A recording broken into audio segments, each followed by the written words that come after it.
also need to know who she is. Yes. And that's where, to me, the humility that she has is humility, but it's also the pride. And pride might not be a word to use, but it's the acknowledgement of who she is and glad about it. And if you're around her long enough, you'll be glad about it as well. As she was mentioning how she exuberates that energy, that's what it is. It's permeating the atmosphere with the one and only fragrance that comes from someone that loves life, love themselves, and love others. And that cannot be faked. You can't make that. That's not artificial. You can't. It's real. And the warmth that uh, my sister was referring to, yes, that's the fragrance. That's the enumerating of that we all have. We just need to know how to look at ourselves and appreciate who God has made us and let it happen, and it'll do the work. It'll do the rest. And I love who she is, and I'm just so glad to listen to what she's saying at such a young age. Yeah, she is just really awesome. It's Thank you so much for saying that, Dr. Daisy. I'm just up here smiling like a big cheesy kid because I really appreciate that. And I just have so much appreciation in my heart. And it's just really blessing me because it's just a confirmation. And I always, God knows, I'm a child that needs confirmation, right? Sometimes we just like, Lord, give me a sign. And I always look for the confirmation. I don't feel like I ever have arrived, right? But I do feel like I'm enough, right? And I do feel like I'm called to this purposeful assignment of helping other people to be free and to Right, be free thinkers and to be radical right, agents of change and right, to be always right. evolving to the highest version of themselves and to be empowering our community through unity and to be leading with love. And so to see that that's being reflected and not just showing up, I'm just like, okay, God, that's another confirmation. And I just thank you for it, God. I think just staying in that area of gratitude. And sometimes I have dark days, guys. We all have dark days. But Everybody oh, does. what pulls everybody me does. up is gratitude. That's what really pulls me up, truly, is gratitude and choosing blissfulness and taking any a hard day in that energy and then taking my power and transforming that energy and saying, you know what, that person got under my skin. What lesson can I get from that? Because it got under my skin that person got under my skin because I don't want people to Right, get right, under my right, right, skin, right, right? right, right, So can I right. be real with you guys? And so just Yeah. really always just bringing ourselves back to that centered space because it's all part of our evolution, the pain, the struggles, the tensions, the pressure. We really embracing that, I think It's is a form of discipline and control, sweetheart. Because Mm-hmm. yes, you have to have self-control. You have to have yes, self-discipline. You have to take selfies, but those are the kind of selfies, not the vain selfies just to see what you look like, but the selfies of self-control. That's why you yes, ask yourself, what is it about that person that got under my skin? Why? Because you want to have self-control. You want to have self-discipline. You mm, don't want to be selfish in seeing somebody unless you understand where they're coming from. So as you permeate the atmosphere with that same spirit, you're really helping them and you don't even know it exactly. Mm-hmm. because they're looking at you and they feel that vibration. As you were talking about vibration energy, they feel that you're not, hey, I didn't fluster her. Whoa, what am I doing that I'm not flustering her? Because I don't feel her. I don't see it in her getting upset or rolling her eyes or anything. What happens is you feel almost like a empathy and love to wonder what made them do that. Mm-hmm. Yes, yes, Mm-hmm. You I yes, know, it's agree with what that. made them do that. And I agree you with will that. feel yourself, you will feel yourself in expelling a little more of the understanding or wisdom to try to pick up on that feeling. So whatever you say, you're going to make them kind of check themselves without looking like they're checking themselves.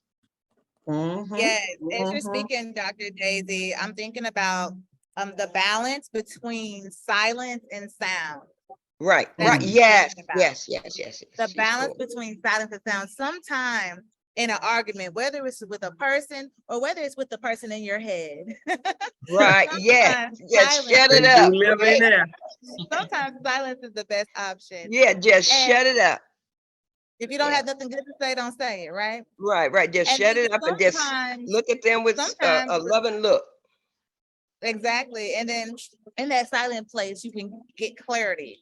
And that's Right, with anything in life. That's with a business strategy. That's with a frustration, a pain point. right, right, And right. then once you've been able to get clarity and be in that centered space, then you can come back and speak and affirm Yes, yes, specifically to yes. that thing, to that That think thought. before you speak thing. Yes. And, Right. and get really specific in affirming and building up a thing from a place of belief where you can feel it and don't just say in Yes, words. You yes, have to feel it. yes, You have to yes, yes, connect yes. your emotion, your energy and Yes, yes. emotion. You have to connect that to those words. And so Right. those are some of the things But you that I got to love. understand all of that. I'm just listening and just smiling inside and outside. All of that is part of developing that wealthy mindset, Uh-huh. because you're Yeah. not The going to get value. wealth until you get that mind fixed. You Yes. used to speak on that a lot, Dr. Gamble, and developing that wealthy mindset. Yes, Mhm. that is an absolute. Dr. Daisy, so good to see you here. And also Indeed, you Nando, too. miss you guys. We must get together. Dr. Lee is planning Absolutely. something. Here's a shameless plug in Dubai in October. So hopefully we'll see as many people as we possibly can. But the young lady, Queen, she's nailing it. She's nailing it Yes, right yes, away. yes, I yes, like that pick and pull from yes. every aspect of your life to become that best you. And I'll share if I can, Dr. Lee, at this point. Yes. Um, I just did a conclave of speaking, and my last frame of what I actually was talking about, it was, I'm becoming a Christian businesswoman, but like you said, it's everything surrounded the mindset, changing that mindset. If you're not in that place, having that gratitude. And one of the things I left them with was this: everyone should have, I don't care who you are, where you're going, or where you've been, but you should have 1 week a month. Dedicate that week, 7 days, that you are only going to speak gratitude and speak those things that you're grateful for. You're only going to pray about gratitude, how thankful I am. If you don't have anything to say you're thankful for, well, you know what? Don't say anything, but don't start complaining. Don't start asking. God forbid, don't start begging for something. That's Right, right, a spirit, because what you're trying to do, you're changing the atmosphere. And to change the right. atmosphere, you have to change your mind. Just as when you see eagles, we're very proud of the eagles. And when we see them, we don't think about the fact eagles lives about a good 80 years. But when they're like 40, they're 40 years old, that eagle, his beak is going to be bent down. His feathers are going to be heavy and oiled, carried. And what Stop. Don't do that. Don't do that. is he has to fly up to the height, up to his nesting place. Ow. And there he has to beat his beak against a rock Uh-huh. until it Uh-huh. breaks off. And he's Uh-huh. going to be there for another 5 Uh-huh. months until that new beak grows back. Uh-huh. And then And his it's feathers. talons are going to have gotten very Yes. long and Uh-huh. unsharpened. And he's going to have to take those talons and bite them Uh-huh. off. And then he's Yes. going to take that. And once they grow back, he is going to have to pick those heavy Yes. feathers Feathers. away from Right. him and let them grow back. So as you can Yes. see in this 5 to 6 month period, he's got to go through that. That's the Mm. only way he's going to get those Mm. additional 50 Mm. years of 50 to 60 years of life that he's Mm. going to have. So when you think about that pick and that pull, that really Mm. resonated with me when she said that. But what happens is when you see the eagle soaring, I want you to think about what it goes through, what he goes through just to become that eagle. And then when he wants to go to that second part of his life, what he has to do in order to go to the second part of his life. She's in the first part, and a lot of us, and age has nothing to do with it. We could still be in the first part of our lives, and we're feeling like we're being picked and pulled in 20 different directions or what have you, and taking off the old and putting on the new and refining and restructuring. Yeah, we're becoming those fine diamonds. That's what we're becoming. So feel any pressures, and you want to go that diamond. That piece of coal that wants to be that diamond will stay up under that mountain until it is refined, until it comes out, and then it goes through that sand. That sand finishes, and it comes out glistening and gleaming. That's where we want to go. Dr. Gamble, when you were talking about being refined, do you have any thoughts as to why people experience financial difficulties? Do you think that's a vibrational expectation? Do you think it's a lack of strategy expectation? What do you think suddenly brings on financial hardship or financial challenges to some people? What do you think is a root cause of that? I'm wondering, because you speak. I mean, I could have you all on an app and listen to you every night and be happy. So I want to get this question in. This is good tonight. Lael, everything that you said is a reason. Everything that you said, and then some even more, is a reason for financial difficulties. The planning part is that first part. Most people have no plan. Most people say, I want. You see the long line. You go by a gas station, you see the line is wrapped around. You're trying to get in there and buy your gas, and it's a long line. You say, oh my God, it don't take me this long to pay. And then you see those people in line for the lottery ticket, right? And so I'm okay. The guy, he beckons you, come on up. This is pay your gas, and you get your gas and you go. And you walk out thinking, what are they going to do if they win the $1 million, or if they win the $1 billion, or whatever it is today or tonight? They don't know. They don't have a plan. No, not at all. And it's the same thing. I don't care if people are for billions of dollars, or people say, I want to get $25 so I can pay my light bill or whatever.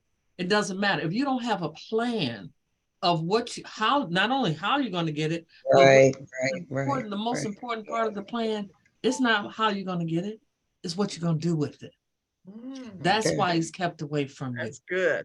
What are you going to do with it? Do you even have have you prepared a place for it? If you think about it, if any of you have children, there was that point when you got what they say, you could tell when that baby was coming, when she started cleaning that house and she started cleaning up, throwing everything out. It wasn't good enough. No matter how much scrubbing that she did on the floor, on the walls, they weren't clean enough. That you knew that was that time, that the time was imminent, and that was coming. But what do people have? I see it every day. I deal with people want multi-millions of dollars. And I say, okay, what type of bank accounts do you have? I have nothing against Woodforest. I have nothing against Best Bank or anything like that. Wonderful banks. They're there, they serve a purpose. But we're not going to take, if you're coming to me and you're trying to get $25 million, we're not going to put $25 million into Woodforest Bank. Okay. So I'm just giving you as an example. This is where that preparation, you're not prepared to receive it. I could give you millions of dollars, but are you prepared to receive it? Even if you want $100 or $200. Come up, they borrow, I need to borrow this much money. Say, fine, let me cash up. Oh, I don't have cash up. Well, can I Zelle it to you? Oh, I don't have, what do you got? Oh, I got my hand out. You in Chicago, I'm in Atlanta. Really? I want to see how that's going to work. Scotty, but you're not prepared. That is really, and then the vibration. Yes, you can't say, I want these things, but I'm unwilling to do whatever it takes to get these things. And that first, whatever it takes is, I can remember when I was a young woman, like Queen was, and I lived in this apartment building. And in the apartment building, this other young girl, she came up, saw her, and she was coming up checking on the apartments and everything. And I said, oh, you're assisting the manager, with this and everything. So she said, yeah, she came in, checked on the apartments, the